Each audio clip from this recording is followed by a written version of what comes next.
आइए देखते हैं पॉप एल्गोरिदम, यानी एक स्टैक में से आइटम को डिलीट करना। तो इसके लिए हमें क्या करना है, देख सकते हैं आप, वही स्टैक हम यूज में ले रहे हैं। फिलहाल ये भरी हुई है, लेकिन अगर ये खाली होती तो आप इस स्टेप को देखें, खाली होने की स्थिति में आप इसको क्या कहेंगे।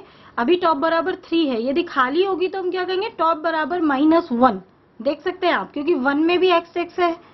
इसका मतलब या तो सॉरी -1 कहें या हम कहें 0, क्योंकि 1 में हमारे एक्स एक्स है, इसका मतलब 0 में हमारा खाली है।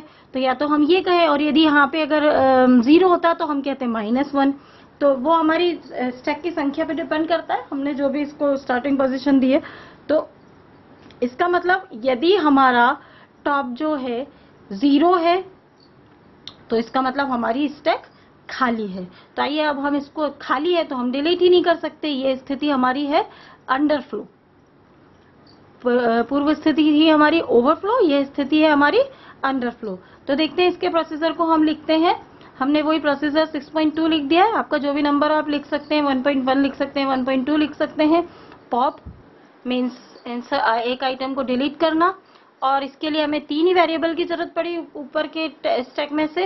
स्टैक यानी स्टैक का नाम, टॉप एलिमेंट मतलब टॉप एड्रेस, टॉप एलिमेंट का एड्रेस टॉप, और आइटम जो भी उसमें डला हुआ है। ब्रैकेट में हमने लिखा कि ये एल्गोरिदम क्या करेगा, delete the top element, top element को डिलीट करेगा। स्टेप 1 लेते हैं हम इसके लिए, देख सकते हैं आप, इसी प्रकार से लिखा हुआ है हमने ब्रैकेट में। हम ये दूसरे तरीके से एल्गोरिदम को लिख रहे हैं, यानी हम ऐसे भी लिख सकते हैं, आप ये यहाँ पे देख सकते हैं। ब्रैकेट हमने यहाँ पे छोटा ब्रैकेट इस्तेमाल किया और पहले कमेंट लिख दिया है कि हम अगले उससे क्या कर रहे हैं, चेक स्टैक इज एम्प्टी, मतलब हम ये चेक कर रहे हैं कि क्या स्टैक खाली है। तो इसके लिए चेक करने के लिए हमारा क्या स्टेटमेंट है कि इफ टॉप बराबर 0, यानी हमारे स्टैक के टॉप एलिमेंट का पता 0 है, मतलब टॉप एलिमेंट, टॉप वाली जो स्टैक का सबसे ऊपर का जो वो है डब्बा, उसका एड्रेस 0 है। तो 0 है, इसका मतलब हमारी स्टैक खाली है। और खाली है तो जब खाली है तो फिर हम इसमें से डिलीट तो कर ही नहीं सकते, क्योंकि खाली में से हम डिलीट कैसे करेंगे। भाई स्टैक अगर टॉप बराबर 1 होता तो 1 तो हमारा एक्स एक्स है, इसका मतलब 0 मीन्स कोई वैल्यू नहीं डली हुई है। तो इसका मतलब यहाँ पे हमारी स्टैक खाली है, और ये स्थिति हमारी कहलाएगी अंडरफ्लो, यानी कि आउटपुट कर दो, यानी लिख दो स्टैक ओवरफ्लो एंड एग्जिट, और बाहर आ जाओ। लेकिन यदि अगर उसमें आइटम है तो फिर हम क्या करें, यदि उसमें आइटम है तो हम स्टेप 2 पर जाएं और रिमूव द टॉस, ये मैंने टॉस लिख दिया है, सॉरी, यहाँ पे आप टॉप रख लें।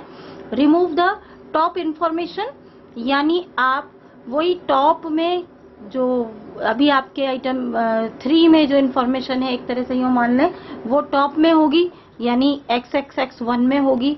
ऐसा अपन मान सकते हैं कुछ भी कि यदि है तो हम हमारे टॉप में जो इंफॉर्मेशन है, नंबर 1 पे जो सूचना है या 2 पे जो सूचना है, उसको डिलीट करते हुए आते जाएं। तो जैसे मान लीजिए अभी 3 पे है, तो हमारा जो है पॉइंटर 3 पे सेट हो जाएगा और 3 वाले आइटम को डिलीट कर देगा।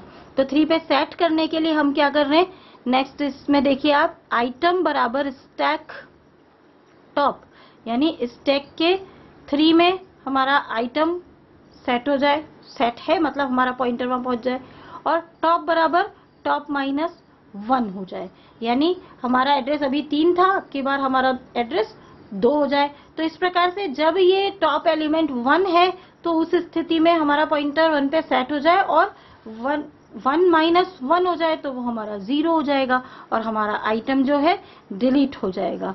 तो ये स्टेप 2 से हम यही कर रहे हैं कि पहले तो हमारे पॉइंटर को उस पर सेट किया जा रहा है और फिर इंफॉर्मेशन को वहां से डिलीट किया जा रहा है। तो आइटम बराबर स्टैक टॉप और टॉप बराबर टॉप -1, ये कार्य कर रहा है।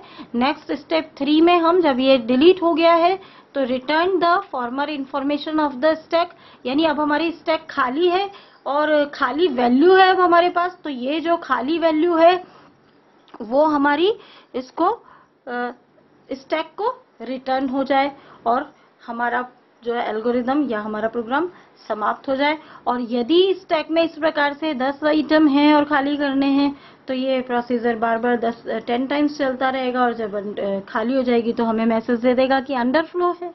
तो ये अभी आपने देखा पुश एंड पॉप एल्गोरिदम, ये लास्ट टाइम अभी आपने पॉप एल्गोरिदम यानी एक स्टैक में से आइटम को डिलीट करना सीखा। और अधिक सीखने के लिए और अधिक जानने के लिए कंप्यूटर के और बहुत सारे सब्जेक्ट्स के बारे में और भी बहुत कुछ जानने के लिए आप madrocomputers.in पर भी में देख सकते हैं। और इसके अलावा नीता शर्मा 12 को YouTube पर सब्सक्राइब कर सकते हैं। Thank you.